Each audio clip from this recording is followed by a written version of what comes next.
El día de hoy, señor Delgado, Sí, tengo en mis manos este libro. El Señor pues de la Muerte se llama. no es usted, García. no es usted el único. Yo también tengo en mis manos este libro que efectivamente se llama El Señor de la Muerte, Genaro García Luna, El Señor de la Muerte, y está escrito por Francisco Cruz, un periodista que tú conoces muy bien, Alejandro. Sí, el maestro Francisco Cruz es un periodista profesional, tiene una carrera hecha en México, en los principales medios de México, y en los últimos años, Francisco Cruz Jiménez ha hecho también una carrera de periodista, pero en los libros. Tiene una cantidad impresionante de libros. Yo recuerdo mucho el primer acercamiento que hizo Francisco Cruz a el Cártel de Juárez, por ejemplo, lo hizo él pues en 2008 de una manera exhaustiva, y luego tiene las concesiones del poder, tiene Tierra. Tierra Narca, los amos de la mafia sindical, los juniors del poder, tiene los hijos del imperio, tiene otros negocios de familia, biografía no autorizada de Peña Nieto y el grupo Atlacomulco, que es un libro muy recomendable donde Paco Cruz se mete justo al grupo Atlacomulco, tiene la guerra que nos ocultan, los depredadores, es decir, Francisco Cruz es uno de los autores mexicanos más reconocidos y más prolíficos, de un periodista que ha pasado por las mejores redacciones y honestamente de los mejores para redactar, para escribir, con una redacción pulcra y de verdad muy, muy recomendable. Hoy me llegó este libro y la verdad, pues sí es un gusto y un privilegio tenerlo ya en las manos. Lo empezaré inmediatamente.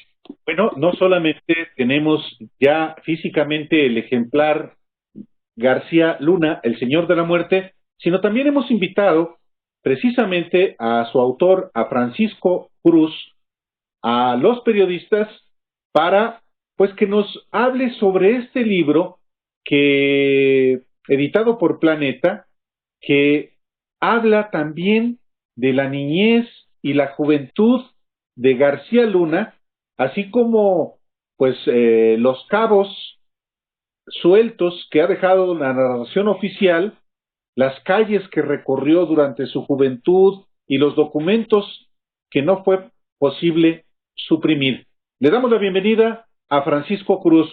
Bienvenido a los periodistas, Francisco. Álvaro, buenas noches, muchas gracias. Maestro Páez, gusto verlos a los dos, gusto verlos en la nueva realidad. Sí, en la nueva realidad. A ver, sin hueso, en la nueva normalidad, sin hueso, Francisco Cruz. Dices, el topo, como lo apodaba el Chapo, vio en la publicidad, en la calumnia, en la desaparición de documentos su mejor arma para encumbrarse y aniquilar a sus enemigos.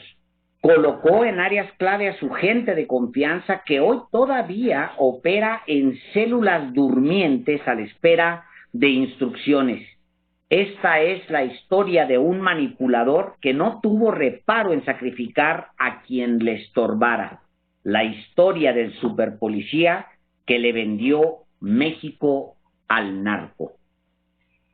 Ese es el resumen de este personaje, pero te metes, Francisco Cruz, también a momentos que yo honestamente desconocía, como su infancia, su adolescencia, su juventud. ¿Por qué no nos cuentas un poco de este personaje a la audiencia de los periodistas?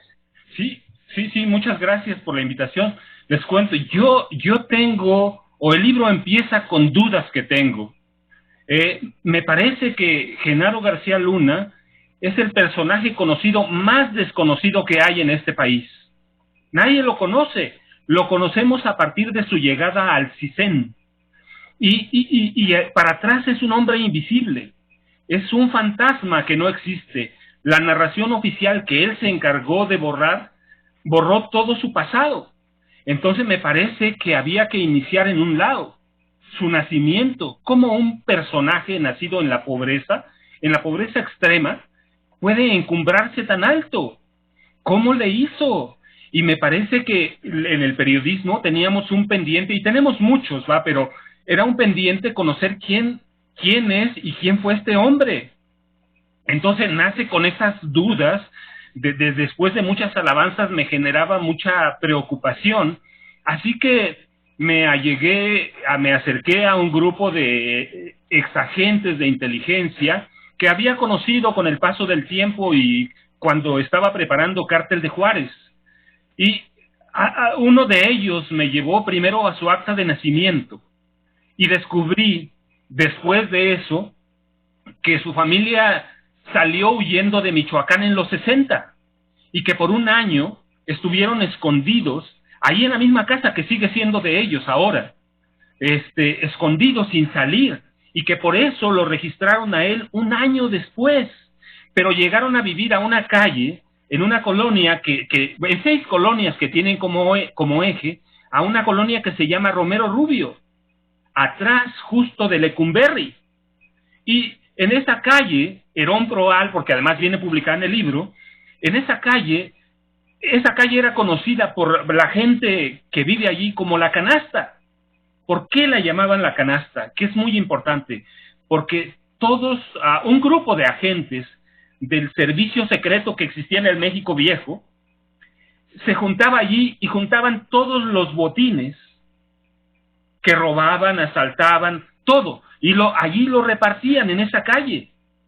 Y él llegó a esa niñez, y a los 11 y 12 años, un grupo de exagentes del servicio secreto que después pasaron a la Dirección de Investigación para la Prevención de la Delincuencia, la DIP, de la Ciudad de México, lo reclutó y lo hicieron informante, oreja, madrina. A los 12 años ya era.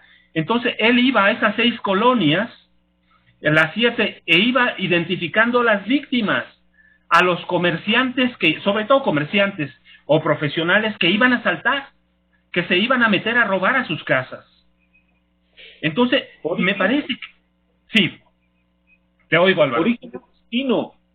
Pero no yo digo que tú mencionas, Paco, tú das a conocer, tú revelas por primera vez el involucramiento de Genaro García Luna en un robo, en una averiguación previa que reproduces justamente en tu libro sobre el robo a un comerciante y cómo, gracias a sus amigos madrinas, él fue borrado de esta averiguación previa, aunque su cuñado sí aparece, un cuñado que estuvo resguardado en la casa familiar un buen rato. Hasta que lo pudieron sacar y llevárselo a Michoacán. Con parte del botín construyó un rancho en Michoacán. Es su cuñado todavía, que quede claro. Y ese gran... Bueno, cuando él es madrina, se muere uno de los agentes del servicio secreto que comandaba esa pandilla. Él queda suelto y forma su propia pandilla. Y hace traer a su cuñado Antonio Chávez, el soldado, para darle forma a una pandilla familiar. Y de vecinos de la Romero Rubio, aunque son la 1 de Mayo, Damián Carmona, todas esas colonias. Y su primer gran golpe lo dan el 25 de diciembre de 1987. Y se roban 250 millones de pesos. El comerciante me lo platicó. Y una gente... No, además robaron centenarios, joyería. ¿Por qué un comerciante guardaba el dinero en el colchón? Ustedes lo recuerdan, los 80 crisis cada mes, cada semana. Y ibas a los bancos y te recomendaban no ahorrar en los bancos, te mandaban a las casas de bolsa o que lo guardaras en el colchón, abajo. Entonces los comerciantes, los profesionales, los industriales tenían el dinero en casa. Y ese es su primer gran golpe y se levanta la averiguación previa. Y la esconden porque los agentes del servicio secreto piden esconderla y sacar su nombre. Pero alguien la guardó. Y ese alguien me la entregó. Y ese comerciante que... Sí, te oigo, maestro Páez. No, ni te quiero interrumpir, honestamente, te quería dar más vuelo. O sea, ahí empieza la carrera del policía más encumbrado en la historia de México. No ha habido un policía civil más encumbrado en la historia de México. Quien lo encubre, lo encumbra es Felipe Calderón Hinojosa, aunque ya venía obviamente trabajando con Vicente Fox en posiciones ya importantes.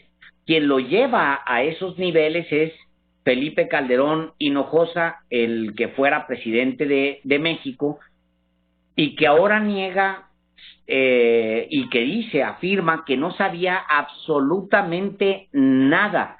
Maestro, un periodista se dispone a hacer un libro como el señor García Luna, el señor de la muerte, y trabaja en un libro así por un tiempo y logra saber cuál es el pasado de este personaje, y un periodista que no es el presidente de México logra dar con los antecedentes de este personaje. Es decir, mi pregunta obligada con Francisco Cruz Jiménez es: ¿de verdad podemos creerle a Felipe Calderón que no tenía ni idea de quién era Genaro García Luna? Pero claro que no hay que creerle, va. Él prefiere pasar a la historia como un tonto con iniciativa y peligroso, que reconocer que es parte cómplice. Porque eso es. El presidente de la República en este país sabe todo. No, sí lo sabía, pero también, bueno, una parte, el libro se mete en eso. ¿Cómo llega al CISEN? Pues asesorado, apadrinado por los agentes del servicio secreto, que había desaparecido. Sí, pero fue de maquillaje, porque recuerda, los incrustaron en la Dirección Federal de Seguridad, que no era una perita en dulce, era un nido de criminales. A otros en la Procuraduría General de la República, a otros en la Procuraduría General del Distrito Federal. Entonces, ellos lo apadrinan. García Luna cuenta, y lo ha escrito incluso, que llegó al CISEN por accidente y que se enamoró del CISEN. Bueno, la verdad es otra. Estaba asesorado por agentes del servicio secreto. ¿Y qué llega a ser? Hay que reconocer, es un tipo cínico, frío, calculador, pero es un hombre muy, muy metódico, como suelen ser aquellos que tienen varias personalidades. Un hombre que elabora fichas, que las hace, y llegó ¿a dónde? Llegó al máximo centro de espionaje ilegal a este país. No es que haya llegado a la nada, llega al centro ilegal, a un centro legal del gobierno que hace espionaje ilegal, y él viene con toda la enseñanza del servicio secreto. ¿Qué hace? Pues ahí tiene acceso a todas las fichas de los grupos criminales. Quien diga que se involucró en el narco hasta que llegó a la AFI, es una mentira. Allí los tenía en el CISEN, tenía guerrilleros, tenía presuntos guerrilleros, tenía líderes sociales, periodistas, tenía todo el archivo. ¿Y quiénes eran sus analistas consentidas? Pues la tenemos una hoy que acaba de renunciar en el Estado de México, Maribel Cervantes Guerrero. Y la otra, su esposa. Eran sus analistas, eran las que le preparaban toda la información. Linda Cristina Pereira Gálvez. No salieron de la nada. Y allí mismo, con las enseñanzas que llevaba, les platico porque hay una fotografía que tuvo mucho tiempo García Luna en sus oficinas, blanco y negro con 6 personajes, y él. Y forma una hermandad al estilo mafiosa, al estilo de la hermandad de la policía de la Ciudad de México, que se formó entre los 40 y los 50, y que se vuelve la mafia más poderosa de este país, y que solo se esconde cuando llega el Negro Durazo. Todavía hay remanentes de la hermandad en la policía de la Ciudad de México. Allí están. Entonces forma esa hermandad con muchos nombres. Son 6, pero después se suman otros. ¿Sí? ¿Como quién? Luis Cárdenas Palomino, que hoy lo buscan también en Estados Unidos, con Ramón Pequeño García. Entonces no es una casualidad que haya tenido acercamientos con el narco. Ahí tenían las fichas, allí tenían los expedientes secretos, los expedientes que nadie conoce, los que solo conoce el presidente de la República. Paco, tú en esta investigación sobre los orígenes de Genaro García Luna, Hablas efectivamente de dónde vivió, con quiénes se relacionó, y tiene un apodo de los tantos que se le conocen por su manera de hablar, tartamudo, el chango. Mira, El chango. su primer apodo en la secundaria era el chango, porque no querían decirle gorila porque le tenían miedo, y por respeto a los primates, que no tiene nada que ver, pero era un gorila. La gente que lo conoció desde niño, en la Romero Rubio, en la Primera de Mayo, Damián Carmona, en la Gómez Farías, lo llamaba el maldito. Dicen que era un maldito desde niño. Yo lo que digo y lo que documento es que cuando sus padres migran, huyen de Michoacán, trajeron a ese niño a conocer su destino, a enfrentarse con su destino. Y este niño lo que hizo, reclutado por la policía secreta o el servicio secreto, pues hizo lo que sabía hacer, a repartir el botín, pero no lo podía hacer solo, así que se hizo de una hermandad. Ya está documentado que en esa hermandad, para entrar a ella, cobraban $50,000. Así que, ¿qué iban a hacer? Pues a robar, lo que hace mucha policía federal en este país. Y esa hermandad fue creciendo y se fue infiltrando. Y la cuestión es, ¿y cómo llega a la gran política? ¿Fue un accidente que llegara con Fox y con Martita Sagún? Pues sí, pero no. ¿Recuerdan las elecciones de 2000?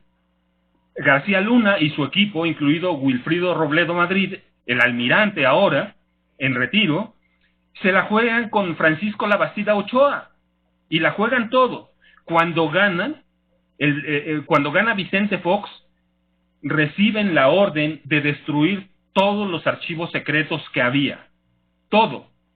Y yo documento algunos nombres de los agentes que iban a destruir los documentos y las evidencias a las casas de seguridad que había por todo el país. Espionaje ilegal es muy viejo en este país. Y entonces destruye todo eso y se acerca a Martita y a Vicente Fox y les vende los secretos oscuros, los más sucios de los priistas. Tanto que un priista se hace como vicepresidente de este país, después de una reunión con García Luna. Manlio Fabio Beltrones Rivera, otro espía. Entonces llega y ya se incrusta con Martita y con Fox. ¿Por qué? Pues porque les vendió todos los secretos de los priistas. Y luego pasa el tiempo, crea la AFI y fracasa la AFI. Fracasa vilmente. Pero él no fracasa, porque entonces es astuto el tipo. Justamente por ahí quería preguntarte, maestro, porque obviamente algo falla, porque va de un puesto al otro y su carrera es impecable. Si no sabes si no tienes a periodistas atravesados como siempre, su carrera es impecable, pues que es una estrella fulgurante, tiene una trayectoria brutal. ¿Te parece que vayamos a un corte, maestro, y te invitamos a que te quedes aquí con nosotros en Los Periodistas? Sí, seguro, por favor, seguro. Muchísimas gracias. Vamos a un corte y volvemos.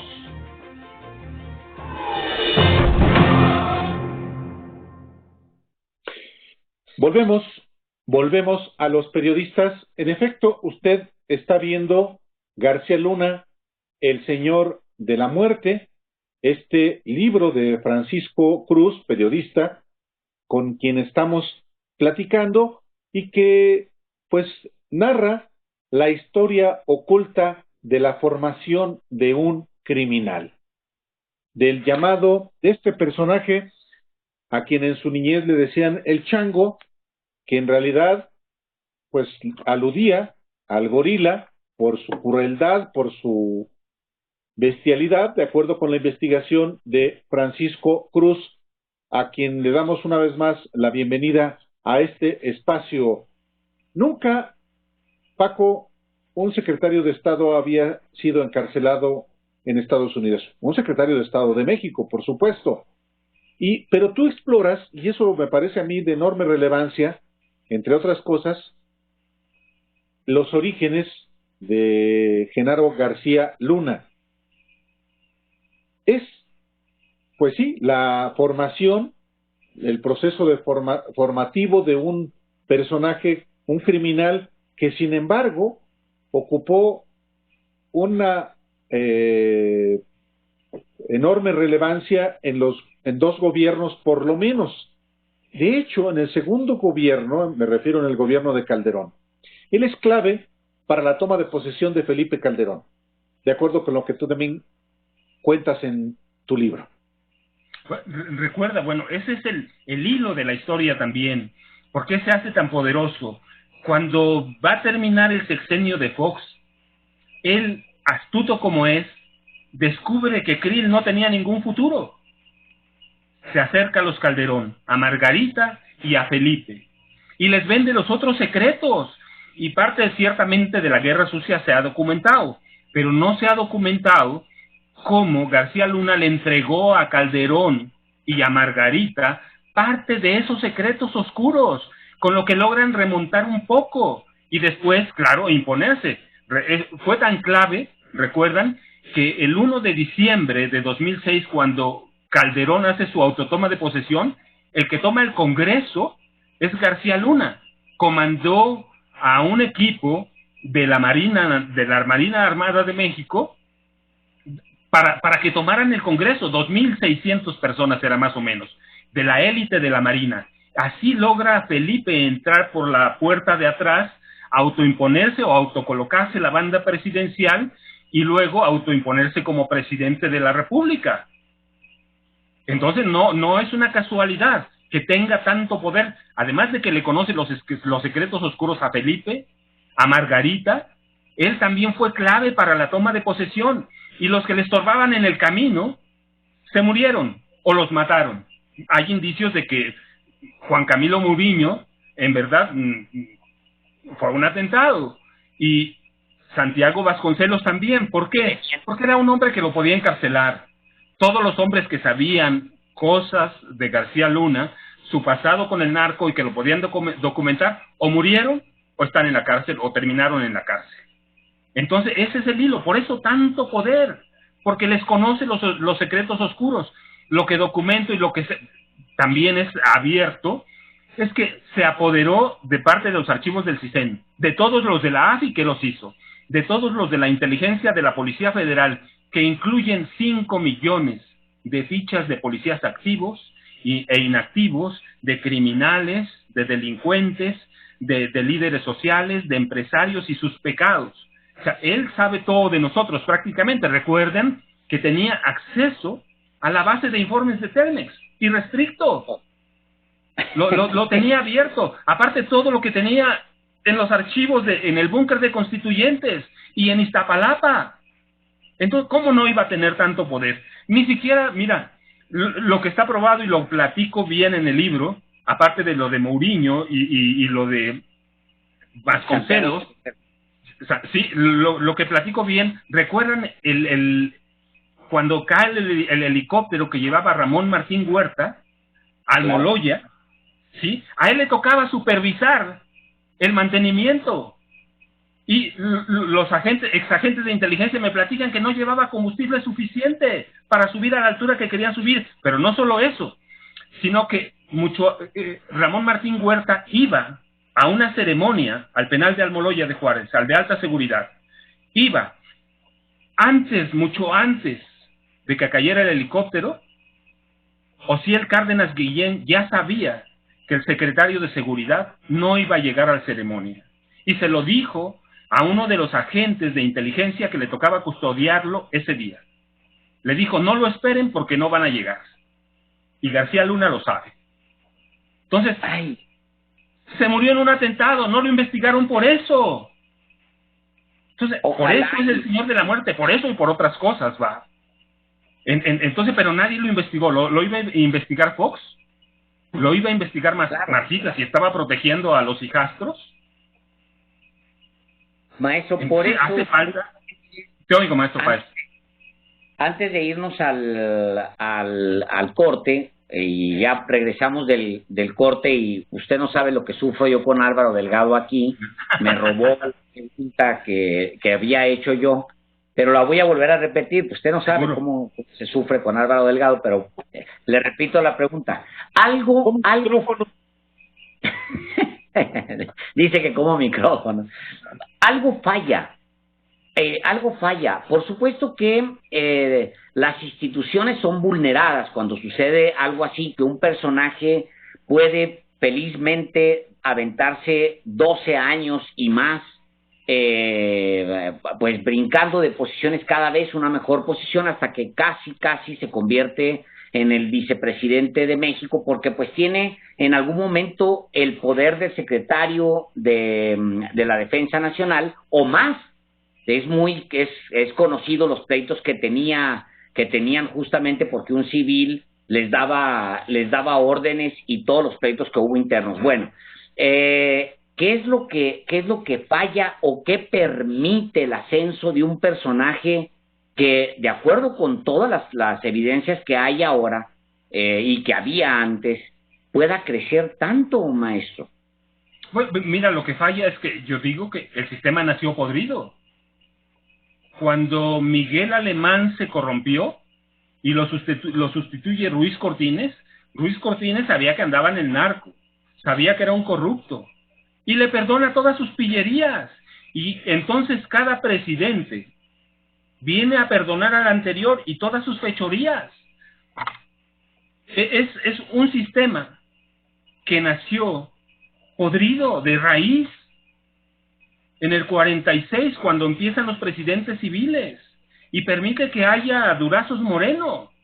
Durazo, con lo criminal, lo delincuente que era director de la policía de la Ciudad de México, y aspiraba a la candidatura presidencial, y permite que personajes como Guillermo González Calderón intenten controlar al narco, y se vayan con sus millones a Estados Unidos, sirvan de testigos protegidos, aunque claro, lo terminaron cazando un francotirador. ¿Qué falla en el sistema? Todo el sistema, que además no nos permite movernos mucho, porque ¿cuántos muertos hay? Si hoy contamos 100,000 de Calderón y los que haya, pero si hacemos un recuento histórico, habría que ir a Guerrero a preguntar cuántos miles se murieron. Y en la guerra sucia, ¿cómo aprenden a torturar y a desaparecer? Es un sistema que se basó en el ejército y en los empresarios para sobrevivir, y todo mundo gana. ¿Cuánto recibió Felipe Calderón por ingresos petroleros y por parte de deuda externa? Más de 400,000 millones de pesos, de dólares, perdón, más de 400,000, está documentado porque lo pregunté en Hacienda y me entregaron los documentos. Ningún presidente, ni los 3 presidentes anteriores a Felipe Calderón, habían recibido tantos millones de dólares. Así que mientras Felipe se hacía loco corrompiéndose por allá, haciendo caso omiso de Odebrecht, acá estaban controlando al narco. A veces sí hay mucha razón y mucho de fundamento cuando se afirma que tuvimos un narcoestado por 6 años. Si el secretario de Seguridad Pública con cartera de vicepresidente no reconocida, o de secretario de guerra, que es lo mismo, se corrompe y empieza a controlar a los narcos, ¿qué hay? Pues tenemos un narcoestado. Yo documento un caso, por ejemplo, de reuniones con los Beltrán Leiva, con Arturo, cuando vivía en 2005 en Acapulco. Él va y sostiene reuniones con él, y en 2006 estalla la guerra en Guerrero, que no ha parado. No ha parado. ¿Cuántos cárteles se formaron con García Luna? Y luego tenemos a presidentes como Zedillo, que le dan forma a los Zetas, aunque no lo quería darle forma. ¿Y quién conocía esa información? El CISEN de García Luna. Ellos tenían toda la información. Soldados que después desertaron. Entonces, ¿qué falla en el sistema? Todo el sistema. Todo el sistema, y fallamos nosotros porque dejamos hacerlo lo que quisieran. La impunidad. La impunidad absoluto. ¿Sí? Un mecanismo para permitir que ocurra todo sin que haya consecuencias. ¿Hasta qué punto hoy esto prevalece? No, mira, yo creo que mucho tiempo no nos vamos a deshacer de ellos. No es tan fácil. Solo hay que recordar que el Poder Judicial es otra mafia aparte. Sí. Sí, ciertamente pueden cambiar al presidente, pero ministros protegen a los magistrados, magistrados a los jueces federales a jueces locales. Se protegen ellos mismos. ¿Quién los va a juzgar? ¿Se va a atrever la Suprema Corte a juzgar a los expresidentes si ellos los impusieron? ¿Quién los va a juzgar? ¿Nosotros? Una iniciativa de consulta popular que es muy loable y que juntó millones de firmas, ¿los va a juzgar? No, los encargados de juzgarlo son los ministros, los magistrados, los jueces federales. Los van a juzgar, van a destruir el sistema que los creó. Pues me parece que no. Así que todavía tenemos para rato. No es fácil que en 6 años acabemos con ellos. Es decir, de alguna manera, cuando te escucho, Francisco Cruz Jiménez, periodista, escritor, tú dices, pues es todo el sistema el que está podrido. Entonces, de alguna manera, hacer un cambio en México, modificar toda esta estructura, pues es una chamba que, porque volteas a ver al presidente y se está peleando con todo el mundo, pues es una chamba que implica una gran bronca. Y mucho tiempo. Y mucho tiempo. Me parece que si olvidamos que el Poder Judicial se cuece en otro lado, entonces vamos a olvidarnos de todo el país. El Poder Judicial tiene que entrar en ese cambio. Y los ministros, jueces, magistrados son los mismos. Yo no veo un cambio. Y ciertamente es muy difícil. Por ejemplo, yo vivo casos de civiles. De pronto los veo. No puedes acusar a un juez de corrupción porque él no recibe dinero. Lo recibe el secretario de acuerdos. Sí, pues sí. Sí, entonces, ¿cuándo va a cambiar ese sistema? Hasta el día que la Suprema Corte de Justicia entre en ese eje de trabajo. ¿Lo van a poder hacer ahora? La verdad no lo sé, pero eso deberían. Híjole. Francisco Cruz, qué gusto charlar contigo sobre este libro, García Luna, El Señor de la Muerte, que ampliamente recomendamos, y lo que hemos platicado aquí es, pues nada, hay que leer. Yo comencé a leerlo, me conecté inmediatamente y pues vamos a seguir platicando. Francisco, ha sido una charla muy, muy grata contigo, y salvo que el señor Alejandro Páez Varela no tenga inconveniente, que en efecto sí se batalla con él. Bien. No sabes, maestro. Vamos a seguir en comunicación. Francisco, muchísimas gracias. Álvaro, muchas gracias. Maestro Páez, igual a los dos. Igual. Y muchas gracias a los dos por invitarme. Gracias. Al contrario. Gracias.